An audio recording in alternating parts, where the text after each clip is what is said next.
ఒక ప్రశాంతమైన గ్రామంలో రాఘవయ్య అనే పేద రైతు నివసించేవాడు. అతని వద్ద పెద్ద పొలాలు లేవు, అపారమైన సంపద కూడా లేదు. కాని అతని మనసు చాలా గొప్పది. కష్టపడి పనిచేయడం, ఉన్నదానితో సంతృప్తిగా జీవించడం అతని అలవాటు. రాఘవయ్య చిన్న గుడిసెలో ఉండేవాడు. అతని వద్ద ఒక ఆవు లేదు, గొర్రెలు లేవు. కాని అతనికి చాలా ఇష్టమైనది ఒక్కటుంది, ఒక గోధుమ రంగు కోడి. ఆ కోడిని చిన్నపిల్లగా ఉన్నప్పుడే పెంచుకున్నాడు రాఘవయ్య. ప్రతి ఉదయం ఆ కోడి ఒకే ఒక్క గుడ్డు పెడుతుందేది. ఆ ఒక్క గుడ్డునే రాఘవయ్య బజారుకు తీసుకెళ్లి అమ్మి ఆ డబ్బుతో అన్నం, కూరగాయలు కొనుక్కునేవాడు. ఇదే నాకు చాలు అని చిరునవ్వుతో అనేవాడు. అతనెప్పుడూ కోడిని బలవంతం చెయ్యలేదు, ఎప్పుడూ గుడ్డు కోసం అరవలేదు. కోడి పెడితే సంతోషించాడు, పెడకపోయినా ప్రేమ తగ్గలేదు. రోజులు గడుస్తూ ఉండగా కోడి పొలాల్లో తిరుగుతూ ఇతర జంతువులను గమనించింది. ఒక ఇంట్లో ఆవు బోలెడు పాలిస్తోంది, మరొకచోట మేకలు అనేక పిల్లలను కనుతున్నాయి. కోడి మనసులో ఆలోచనలు మొదలయ్యాయి. నేను ఒక్క గుడ్డు మాత్రమే పెడుతున్నాను, రైతుకి నేను పెద్దగా ఉపయోగపడడం లేదేమో. మెల్లగా ఆ కోడిలో అసంతృప్తి పెరిగింది. ఒక సాయంత్రం రాఘవయ్య తన దగ్గర ఉన్న కొద్దిపాటి డబ్బును లెక్కపెడుతూ ఇలా అన్నాడు: ఎంత చిన్న జీవితమైనా దేవుడిచ్చింది చాలా గొప్పడే, నేను సంతోషంగా ఉన్నాను. ఆ మాటలు కోడి వినింది. కాని దురదృష్టవశాత్తు కోడి ఆ మాటల్ని తప్పుగా అర్థం చేసుకుంది. ఇతను ఇంకా ఎక్కువ సంపాదించగలడు, నేను మరిన్ని గుడ్లు పెట్టాలి, నేను ఒక్క గుడ్డే ఎందుకు పెట్టాలి? ఆ రాత్రి కోడికి నిద్రపట్టలేదు. లోభం, అసూయ, అసంతృప్తి అన్నీ కలిసిపోయాయి. అప్పుడు కోడి ఒక తప్పు నిర్ణయం తీసుకుంది. నేనిక గుడ్లు పెట్టను. మరుసటి రోజు గుడ్డు లేదు, రెండో రోజు గుడ్డు లేదు, మూడో రోజు కూడా లేదు. రాఘవయ్య ఆందోళన చెందాడు. నువ్వు బాగోలేదా అని ప్రేమగా అడిగాడు. అదనంగా గింజలు పెట్టాడు, శుభ్రమైన నీళ్లు పెట్టాడు. కాని కోడి మొండిగా నిశ్శబ్దంగా నిలిచింది.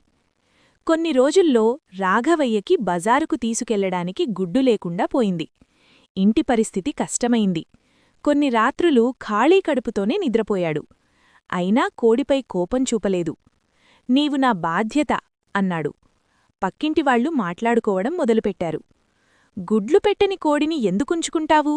దాన్ని అమ్మేసి ఇంకో కోడి తీసుకో. చాలా బాధతో, కాని తప్పని పరిస్థితిలో రాఘవయ్య కోడిని బజారులో అమ్మేశాడు.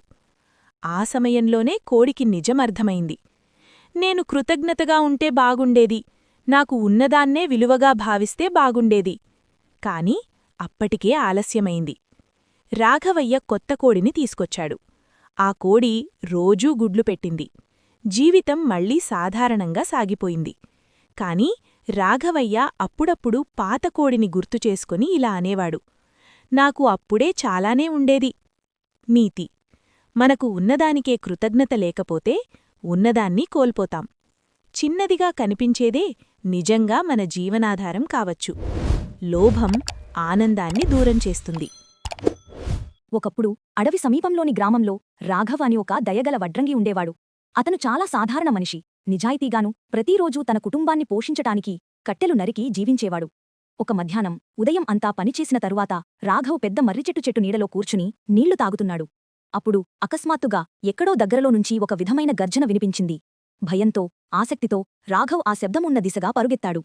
చూసేసరికి అతని ముందు ఒక భారీ పులి బలమైన వెదురుబోనులో బంధించబడి కనిపించింది. అది కొంతమంది క్రూరమైన వేటగాళ్లు పెట్టిన ఉచ్చులో చిక్కుకుంది.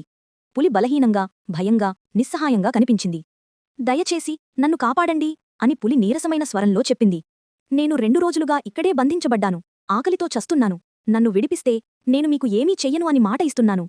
రాఘవ్ జాగ్రత్తగా ఒక అడుగు వెనక్కు వేశాడు. ఎట్టకేలకు పులిపులే, నిన్ను నమ్మాలా అని అడిగాడు. పులి నిశ్శబ్దంగా, నిజాయితీగా చూసింది. అడవి ఆత్మలమీద ప్రమాణం చేస్తాను, నేను నీకు హాని చెయ్యను. పులి పరిస్థితి చూసి రాఘవ్ హృదయం కరిగిపోయింది. అతను కాసేపు ఆలోచించి జాగ్రత్తగా బోను తాళం విప్పాడు. తాడు యంత్రాన్ని విప్పి బోను తెరిచాడు. పులి నెమ్మదిగా బయటకు వచ్చింది. తన శరీరాన్ని చాచి నిల్చుంది. అయితే వెంటనే దాని కళ్లలోని కాంతి మారింది. మాటకంటే ఆకలి గెలిచింది. నీవు మంచి మనిషివి, అని పులి అన్నది. కాని నాకు భయంకరమైన ఆకలి. నేను నిన్ను తినక తప్పదు. రాఘవ్ భయంతో ఉలిక్కిపడ్డాడు.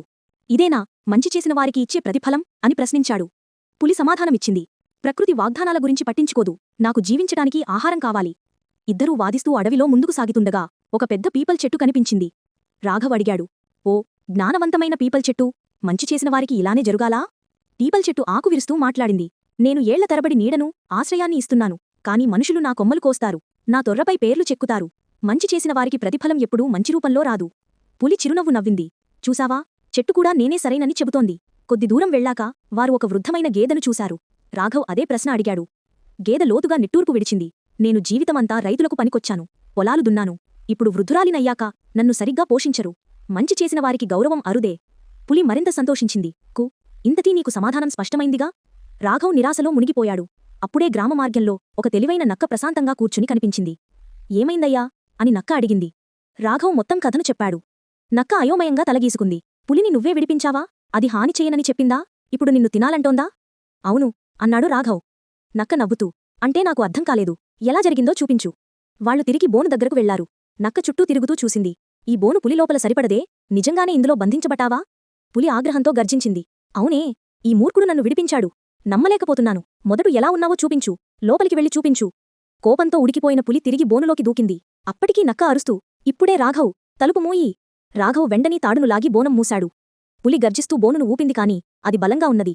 నక్క చిరునవ్వుతో చెప్పింది, మంచి పనులు తెలివిగా చెయ్యాలి. నిస్సహాయులకు సహాయం చేయటం శ్రేష్టమైంది. కానీ గుడ్డిగా విశ్వసించడం మీ జీవితాన్ని ప్రమాదంలో పడవేస్తుంది. రాఘవ్ కృతజ్ఞతతో చేతులు జోడించి నమస్కరించాడు. ఆ రోజునుంచి అతను మంచివాడే, కాని మరింత తెలివైనవాడు అయ్యాడు.